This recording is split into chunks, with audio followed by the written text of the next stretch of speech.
Salut à tous, ça faisait un petit moment, comme je vous l'ai expliqué dans les commentaires de la vidéo sur la migraine, je suis en changement de matériel, donc là je me suis juste dit, je profite du week-end, j'ai un petit moment de creux, donc je fais une dernière vidéo avec cette caméra. Bientôt l'image devrait s'améliorer. Et du coup, aujourd'hui, comme vous avez pu le voir dans le titre, on parle de nouveau des gardiens et gardiennes de la lumière, le jeu de rôle que je suis en train d'essayer de développer. Donc je vous invite à regarder de nouveau la première vidéo. Je vais essayer de mettre l'image par ici. Et du coup, dans la première vidéo, j'avais parlé surtout de l'univers, du fonctionnement, d'où provient la magie, comment est-ce qu'elle fonctionne exactement. Et cette fois-ci, je vais parler un petit peu plus de ce que moi j'ai développé de mon côté. Et vous avez déjà dû capter que je suis un mathématicien, même si j'ai pas toujours voulu le reconnaître. Et je me suis vraiment fait plaisir niveau tableur, tableau de lancer de dés surtout, un petit peu de statistiques pour voir ce que ça peut donner. Notamment le système du D20 avec bonus. Je ne sais plus si je vous en avais parlé la dernière fois, mais du coup, dans le doute, je vais vous en reparler. Là, ça fera un petit rappel. Donc, lorsqu'il y a un bonus sur le lancer du D20, alors déjà pour les non-initiés, le D20 c'est un dé à 20 faces, donc contrairement au dé à 6 faces auquel vous êtes habitué. Donc un icosaèdre, si jamais vous regardez dans les solides de Platon, c'est 5 triangles qui sont collés les uns contre les autres à chaque sommet. Du coup on en a 20. On a 5 en haut, 5 en bas et un ruban avec 10 au milieu. Et du coup, donc les faces numérotées de 1 à 20. Et comme dans Donjons et Dragons, il y a un système d'échec critique quand on fait un 1 et de réussite critique quand on fait un 20. Donc pour moi, les échecs critiques donnent moins 3 au lancer, sachant que le total ne peut pas passer en dessous de 0, même quand on lance plusieurs dés. Et que lorsqu'on fait un 20, on va avoir un choix qui est possible entre le fait de reconnaître le dé comme valant 25 ou relancer 2 dés à la place de ça. Et du coup, le 25 il sort pas de n'importe où, j'ai vérifié ce que ça donnait, la probabilité le résultat moyen qu'on va avoir sur 2 lancers de dés. Donc on arrivait à 22 et quelques. J'ai pas les chiffres avec moi parce que ça date d'il y a plusieurs années, très honnêtement.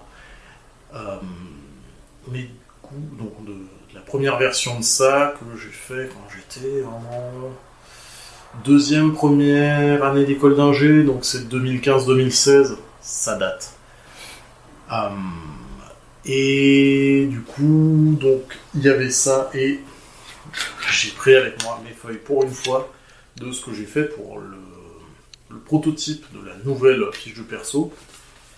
Donc notamment on va avoir un déjà taillé poids du personnage parce que ça va être utile pour les mises en situation, le jeu de rôle se basant surtout sur du contexte et la capacité de description que vont avoir les personnages par rapport à leur environnement, pour pouvoir, je crois que j'en avais parlé, essayer de justifier le fait d'avoir une bonne source de la couleur qu'ils souhaitent utiliser, afin d'avoir des bonus sur leur jet, de ne pas consommer trop de mana pour utiliser leur sort, enfin pour pouvoir faire leur sort en quantité sans utiliser de quantité de mana à eux, puisque la quantité de mana est limitée sur une vie.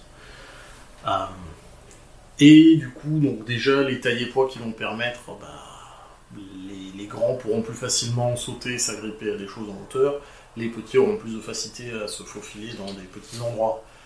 Les plus lourds auront plus de capacité pour tout ce qui est lutte, pouvoir s'appuyer sur quelque chose, etc. Et les plus légers auront certainement plus d'agilité et encore une fois des capacités à se faufiler, peut-être à sauter plus haut malgré une petite taille. Enfin voilà. Ça, c'est encore à peaufiner. Mais bien entendu, déjà là, je me suis bien fait plaisir. C'est-à-dire que j'ai regardé, j'ai fait des recherches pour savoir quelles étaient les tailles moyennes selon le genre à l'époque. Puisque le tout se passe... oui, merci Valentin de ne pas reculer plus parce que tu es déjà en appui dans le trépied. Oui, mon demi-frère me prête gentiment sa chambre aujourd'hui.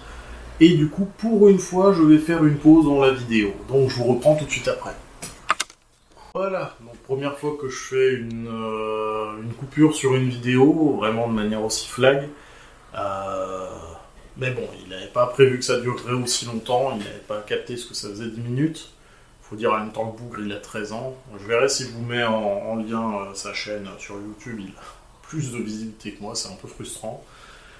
Euh, et on en était où? Oui, donc moi l'ultra-réalisme c'est quelque chose que je pousse des fois peut-être un petit peu trop, mais toujours est-il, j'ai perdu des heures, enfin perdu non, j'ai passé des heures à rechercher notamment, vu que ça se passe fin Moyen-Âge, début Renaissance, voir un petit peu en Europe quelles étaient les tailles moyennes en fonction du sexe à l'époque. Sachant que là-dessus, je me suis voulu progressiste autant que possible, mais en restant sur quelque chose de réaliste. Et comment vous dire qu'on atteint vite des choses étranges, donc sur les fiches de perso, on a un sexe, et entre parenthèses une identité. Donc les personnes, lorsqu'elles créent leur fiche de personnage, sont obligées d'avoir la binarité au niveau génétique, donc avoir les attributs d'un homme ou d'une femme.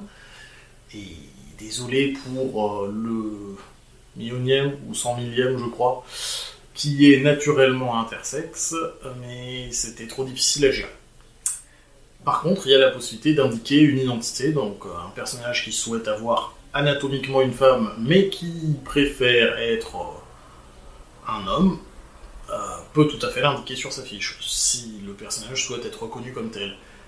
Avec éventuellement les problèmes sociaux et culturels qu'il va y avoir autour, parce qu'on est quand même sur la fin du Moyen-Âge, et c'est quelque chose qui, dans un contexte enfin, similaire à l'Europe, avec une culture religieuse qui est similaire au clergé catholique, l'acceptation elle est nulle.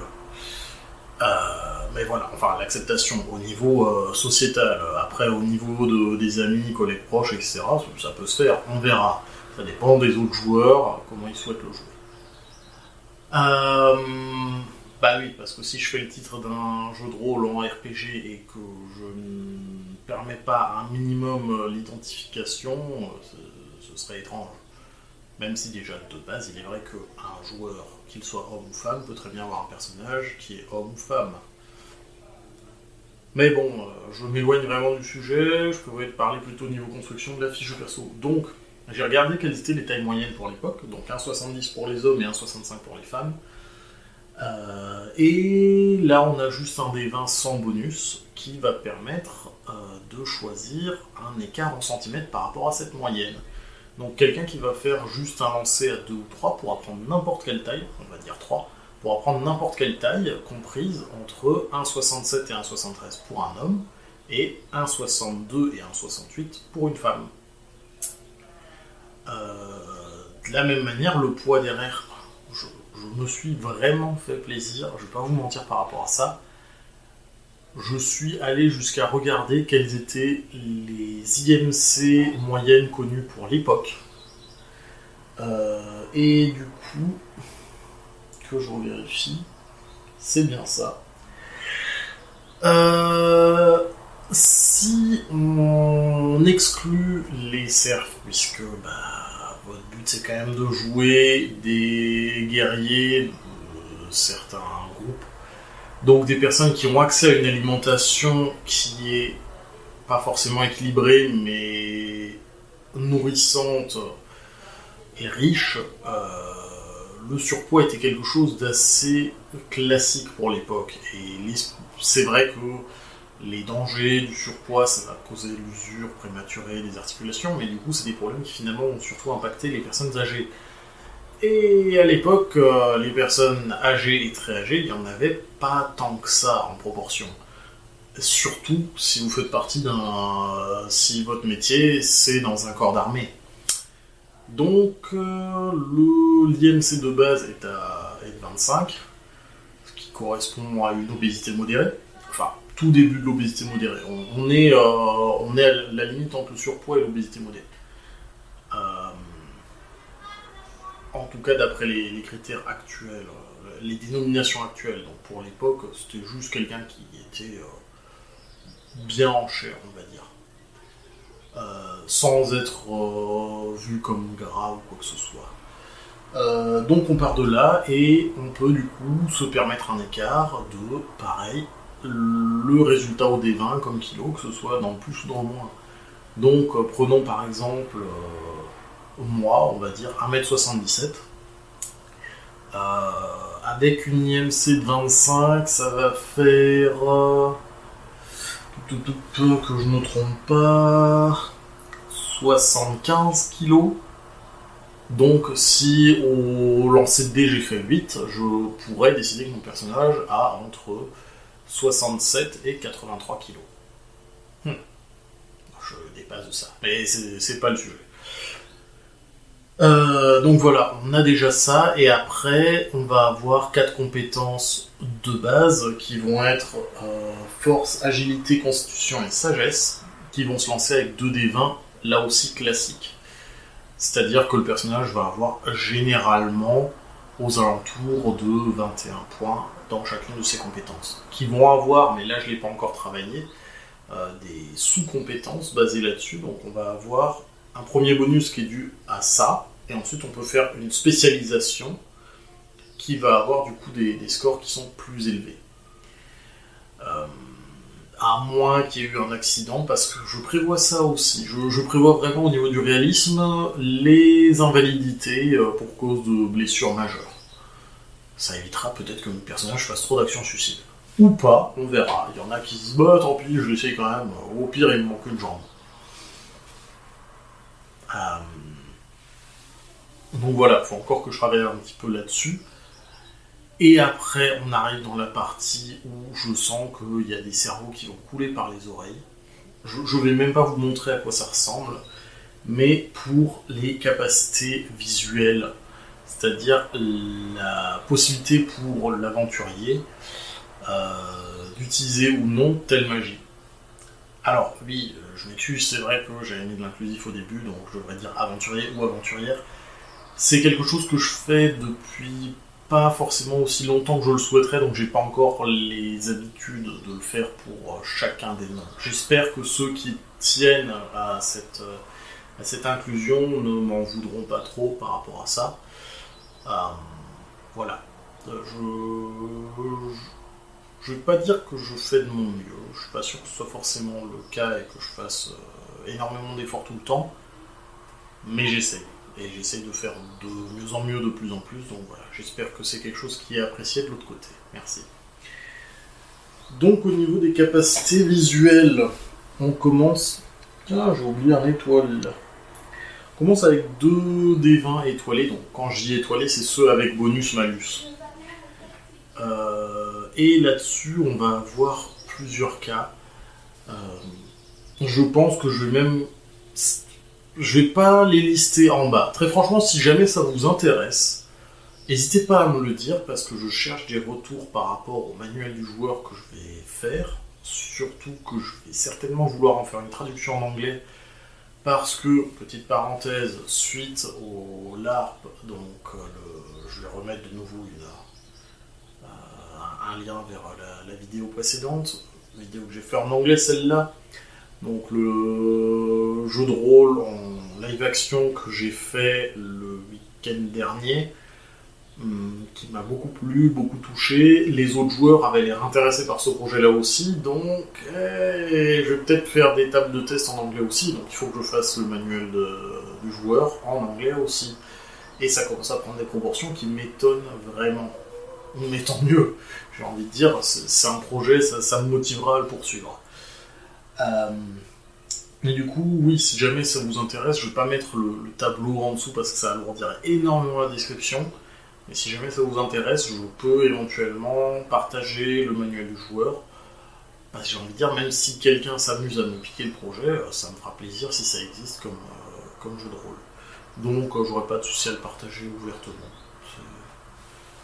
Je compte de toute façon en faire part à l'auteur au moment où je serai content du truc et que c'est finalisé, afin de savoir si lui est ok par rapport à ça et si on peut éventuellement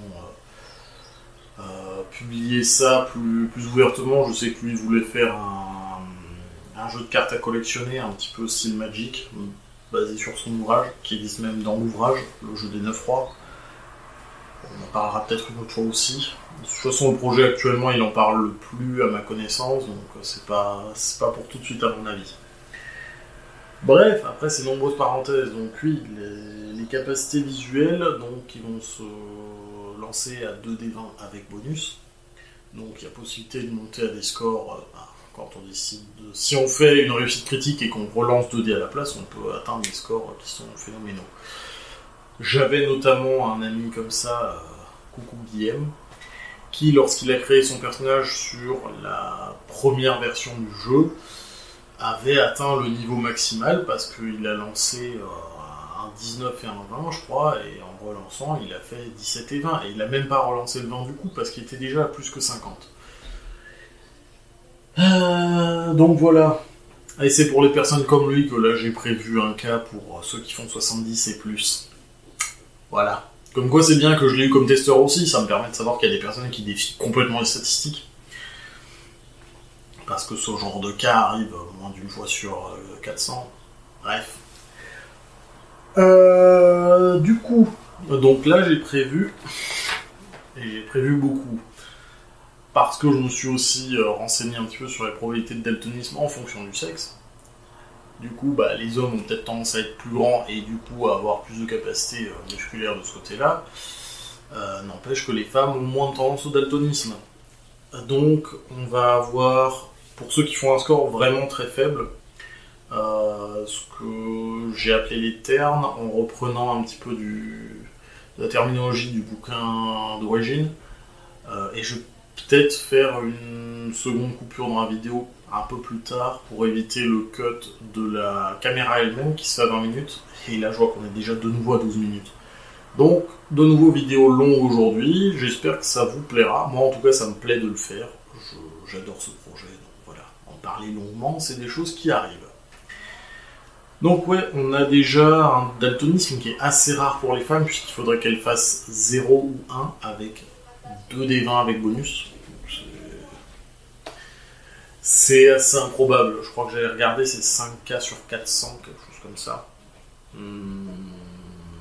Non, 7K sur 400. S'il y a le 1 avec. Puisque du coup ça veut dire faire un 1 qui fait l'échec critique et faire au maximum 4 avec l'autre dé. Donc il y a 7 cas qui sont dans cette configuration. Alors que les hommes c'est de 0 à 6, donc là il y a nettement plus de cas. Si je calcule pas trop mal, ça fait 7, 13, 2, 2, 3, 4, donc 6, ça fait 19 cas sur 400. Ouais, ça doit être ça. Après, s'ils ont un score plus élevé, donc ça c'est pour les ternes, autant pour moi, c'est même pas pour les daltoniens. Donc ça c'est pour les ternes, donc ceux qui vont même pas avoir de capacité magique. Après on a les daltoniens, donc s'ils font un score un peu plus élevé, typiquement pour les femmes c'est de 2 à 9, pour les hommes c'est de 7 à 11. Et ici, ça fait plus de cas pour les hommes que pour les femmes, mais il va y avoir une couleur qu'ils ne verront pas, ou qu'ils confondront avec une autre. Ça, après, c'est à eux de voir comment ils le jouent.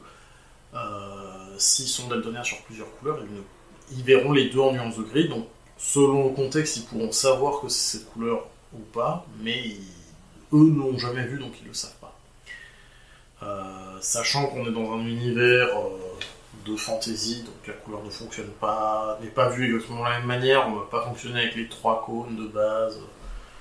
On voit vraiment les 7 couleurs différemment. Donc même si le jaune et le orange ne correspondent pas véritablement à des récepteurs de l'œil humain, si la personne ne voit pas le jaune, elle ne verra pas le jaune. C'est pas une question de la personne ne voit pas le bleu et du coup ne distingue pas le jaune par contraste. Donc voilà, donc une fois qu'ils ont perdu une couleur, ils relancent le dé quand même pour avoir une chance d'être magicien sur les autres couleurs. Et si jamais ils ont réussi à avoir la malchance d'être daltonien sur plusieurs couleurs, encore une fois, ils ne pourront pas savoir s'il s'agit de l'une ou l'autre, sauf grâce au contexte. Donc si quelqu'un porte une robe et qu'il ne voit ni le rouge ni le vert, et qu'elle est rouge ou verte, ils ne sauront pas si c'est l'une ou l'autre. Euh, Et ensuite, du coup, on a à partir de 10 pour les femmes et 12 pour les hommes, la première couleur, la deuxième apparaît à 21, quel que soit le sexe. Puis 27, 31, 35, 38, 41. Et 70, c'est pour les prismes vivants, c'est-à-dire les gens qui, naturellement, n'ont pas de limite de mana. Voilà. Et je sais très bien que si un jour Guillaume joue de nouveau à ma table, il y arrivera quand même. Et j'ai même une amie, une amie qui est réputée pour ça. Alors j'ai pas encore joué avec elle dans un contexte où justement il y avait vraiment des lancers répétés à faire. Ah si, sur Cyberpunk.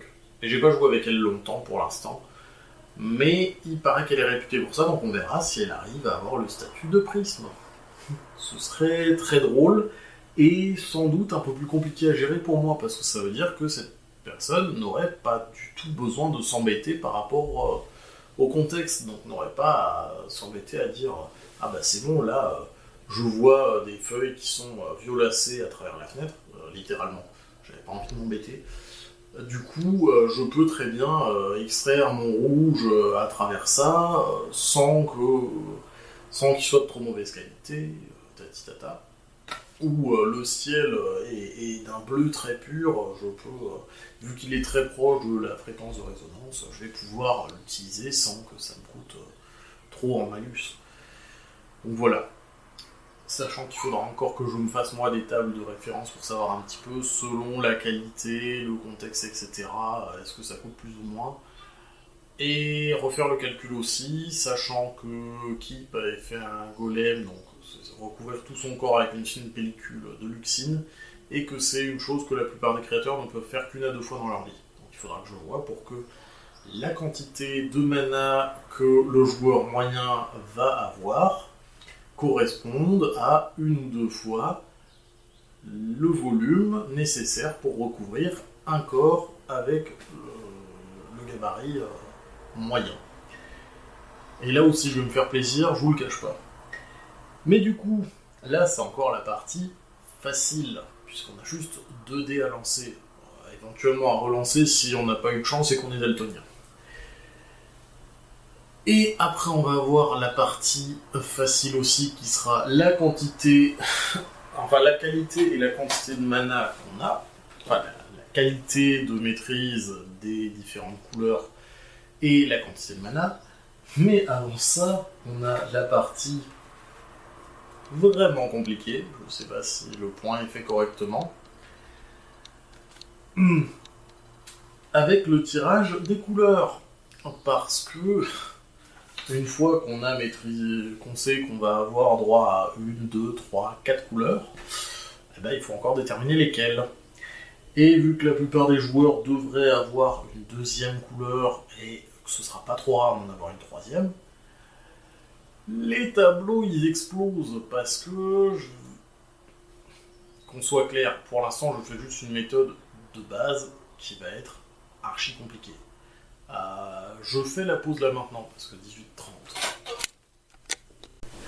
Voilà, donc on peut reprendre. J'en profite pour dire que du coup j'ai changé de carte SD et la précédente à 16 Go ne se vidait plus correctement, donc là je suis passé sur du 128 Go. N'ayant pas encore changé de caméra, j'ai du coup pour 34 heures d'enregistrement, alors je vais pas le faire sur cette vidéo, ne soyons pas cons. Avec la nouvelle caméra, vu que j'aurai une meilleure qualité, du coup j'aurai un peu moins d'heures, mais j'aurai quand même tellement plus. Là, la précédente, elle saturait à 2h, 2h30. Oui, du coup, excusez-moi que je retrouve un petit peu le fil. Du coup, pour le choix des couleurs, donc, la première, très honnêtement, je ferai des diagrammes, je crois, dans le bouquin, parce que juste avec le texte, là j'avais prévu de faire texte plus tableau à côté. Je pense que des diagrammes s'imposeront quand même. Du coup, pour la première couleur, si je reprends la fiche, parce qu'il vaut mieux que je la lise, parce que très franchement, le système est compliqué, même pour moi. Enfin, compliqué pas forcément, complexe plutôt. Du coup, pour un tirage de 1 à 4, ils vont tomber sur du rouge, 5 à 8 orange, 9, 10 jaune. Alors, c'est particulier, il y en a moins pour le jaune, c'est dû à l'ouvrage en lui-même. Le jaune étant la couleur centrale, il est plus rare de le maîtriser correctement. Donc là, j'ai préféré dire qu'il est plus rare de le maîtriser tout court. Pour diverses raisons que je ne pourrais pas forcément vous expliquer là directement. Ça me permettait aussi, moi, derrière, de faire des lancers qui étaient plus symétriques, plus équilibrés. Ensuite, de 11 à 14, c'est vert, 15-18, bleu, et si à 19 ou 20, on passe sur les couleurs peu communes, puisque là, on était sur les couleurs communes. Dans ce cas-là, si on fait 1, on le voit comme étant un échec, donc on retourne sur les couleurs communes. De 2 à 10, c'est les infrarouges. De 11 à 19, c'est les ultraviolets. Et à 20, donc là on est déjà plus qu'à une chance sur 200. Sachant qu'on était à une chance sur 10 de passer sur les peu communes. On va passer sur les couleurs rares. Donc, si on fait un échec critique, donc 1, on passe de nouveau sur les couleurs peu communes. De 2 à 10, on est sur le paril, qui correspond au micro-ondes. Oui, je suis obligé de revérifier, je n'utilise pas suffisamment souvent les différentes longueurs d'onde. Donc on est en dessous des infrarouges, donc en infra, on est dans le domaine des micro-ondes. Alors pas tout de suite exactement, mais bon, je reprends un petit peu les exemples qui ont été donnés dans la saga d'origine, et si je souhaite à un moment rendre ça plus explicite et plus scientifiquement correct, je le ferai, mais sans doute après avoir proposé le projet à l'auteur. Ou alors juste au moment où je souhaite lui soumettre, donc c'est clairement pas pour tout de suite. Ensuite, entre 11 et 19, dans les couleurs rares, on a le chi, donc ça c'est les rayons X. Et ensuite, si on fait un 20, donc là on passe à 1K sur 4000. Oui, c'est ça. Si on fait un 1, c'est blanc, donc là on est à 1K sur 80 000. Si on fait 2 à 19, on retourne sur les rares, puisque là on est sur les légendaires. Et si on fait 20, c'est le noir. Donc comment vous dire que pour avoir une couleur rare, une chance sur 80 000, les gens ont vraiment intérêt à se lever du bon pied, parce que là c'est même pas juste de la chance. Donc ça c'est pour le lancement pour la première couleur, parce qu'une fois qu'on a fait ça, ça devient plus compliqué. C'est-à-dire, et là on passe sur le deuxième tableau, en fonction de la couleur, de la première couleur qu'on a, si jamais c'était une couleur rare ou légendaire, on va réutiliser le tableau de la première couleur. Tant qu'on n'a pas en fait d'autres couleurs. Parce que là je dis c'est le tableau de la deuxième couleur, mais en vrai, les troisième et suivantes c'est le même tableau. Je me suis dit je ne vais pas encore compliquer ça.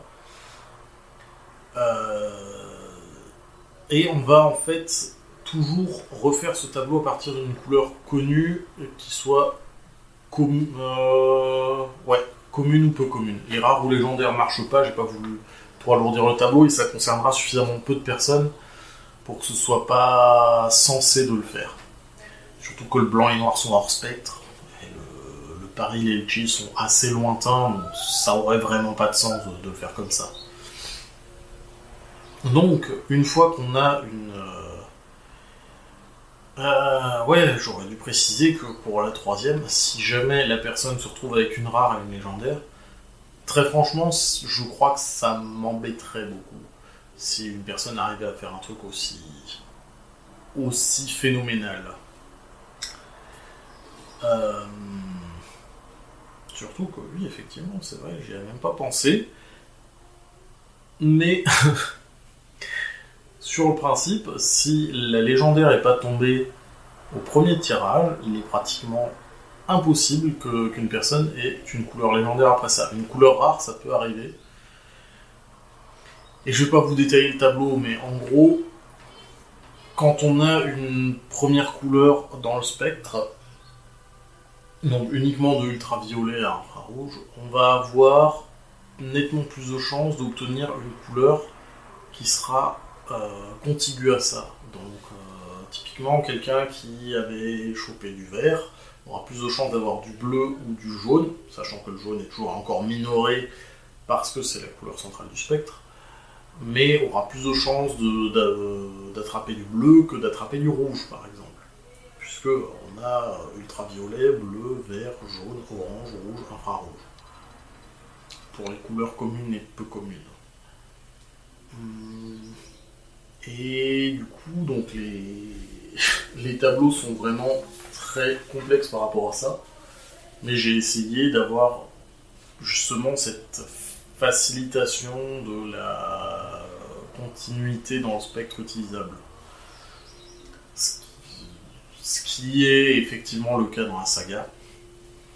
Donc c'est pour ça aussi que je souhaite le présenter à l'auteur, pour savoir un petit peu s'il pense que ça correspond, que c'est réaliste, que ça correspond à ce que lui voyait de l'univers, c'est quand même à la base.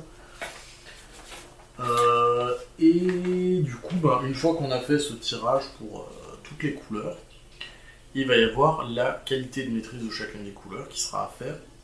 Donc de 1 à 10, ce sera juste normal. De 11 à 18, elle est bonne. C'est-à-dire que la personne aura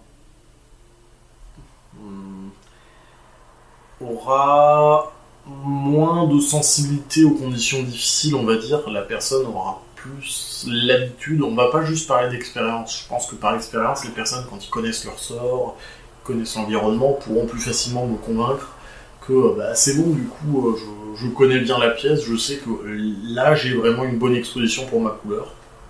Ou je connais bien mon sort, du coup, je sais que j'ai besoin de tant de quantité, je la maîtrise correctement, je perds pas avec de la poussière qui va se former par rapport à la forme que je voulais.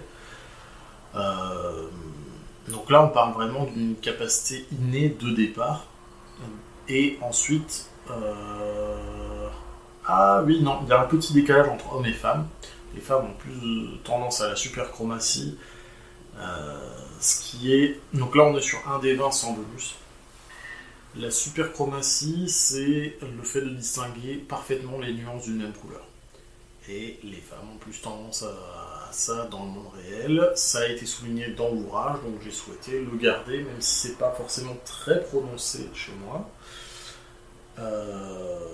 Mais je le reverrai peut-être. Donc pour l'instant, je vous ai dit 1, 10, 11, 18, 19 et plus, ça c'est pour les hommes. Et pour les femmes, ça va être 1, 9, 10, 17 et 18 plus. Donc il y a juste un petit cran d'écart, donc 5% de plus d'hommes qui vont juste pouvoir utiliser la couleur sans bonus particulier, et 5% plus de femmes qui vont pouvoir distinguer correctement les nuances, ce qui leur permettra, même lorsque la couleur n'est pas exactement la bonne, de pouvoir la discerner. Typiquement, là, la chambre est d'un bleu qui n'est pas tout à fait uni, à cause de l'exposition du soleil, etc. Certains pans qui ont déjà un petit peu plus pris d'ombre que d'autres. Un superchromate pourrait dire, le bleu qu'il me faut, c'est celui-là et pas celui-là.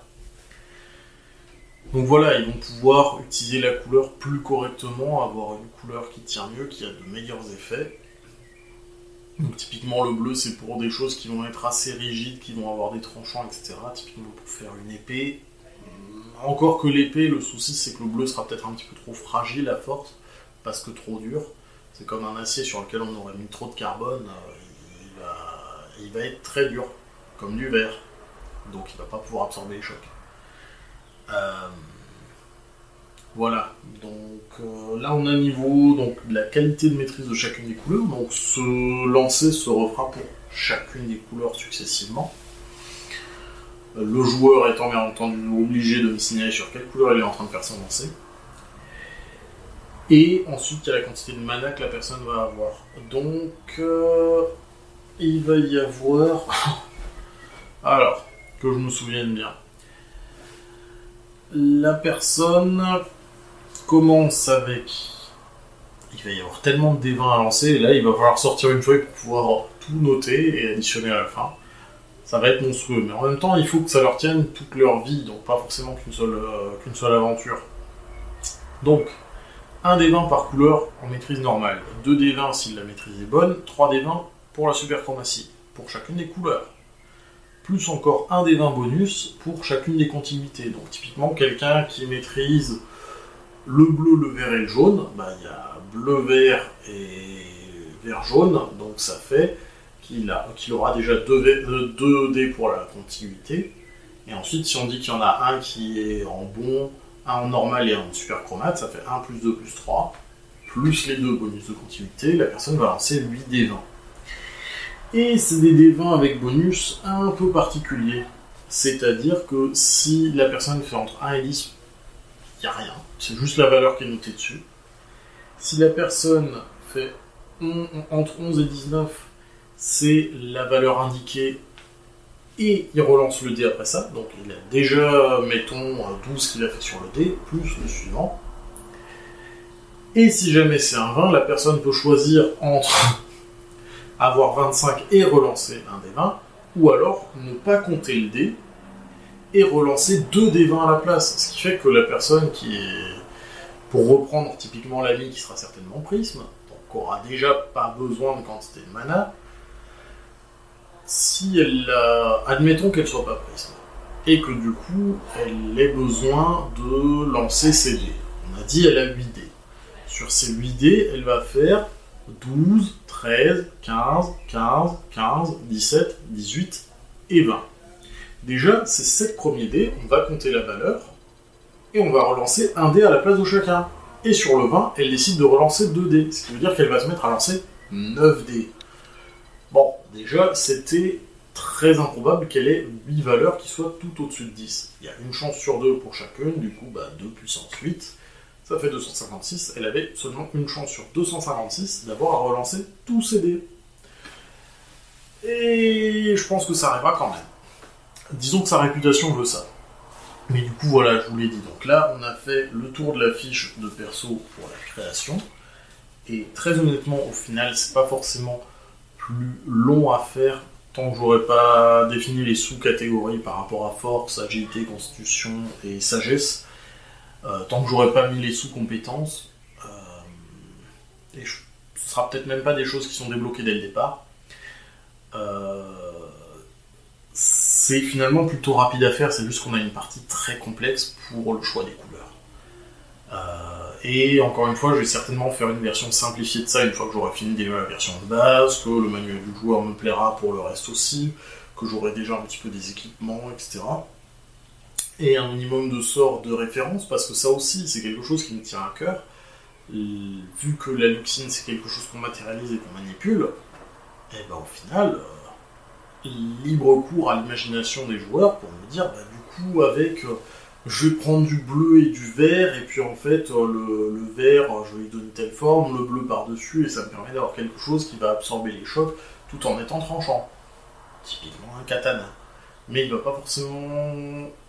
il ou elle ne va pas forcément le décrire de cette manière, et il ou elle va peut-être me décrire un objet tout à fait différent qui aura quand même des parties tranchantes avec ces couleurs-là et va pouvoir en faire un sort à part entière. Et j'essaierai de faire un petit recueil avec ça qui va s'agrandir petit à petit, mais il faut peut-être que je fasse des petits sorts de départ quand même, histoire que les personnes identifient un minimum, et pour les personnes qui sont le moins à l'aise avec la création,